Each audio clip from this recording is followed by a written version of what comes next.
Check করছি পানি 13 point আছে, আমরা তারপরে দিয়ে যে মাছ লাফাচ্ছে। আর কিছুদিন গেলে মাছ তোলা হবে।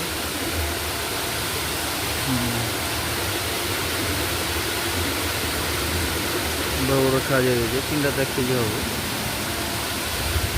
লেখা অলরেডি।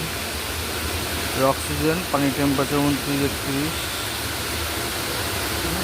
পিএইচ মাপতে হয়, দেখতে হয় সারাদিন। এটা হচ্ছে পানি টেম্পারেচার, এখন 30 টেম্পারেচার আছে। হ্যাঁ,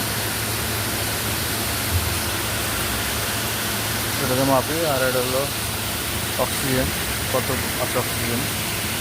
এটা 12.10, 10-এর নিচে থাকা যাবে না, 10-এর উপর থাকতে বা 10-এর 12 হয়ে গেলে একটু কমাতে হবে পাওয়ার। তো পাওয়ার কমানোর জন্য পাওয়ার কমানো।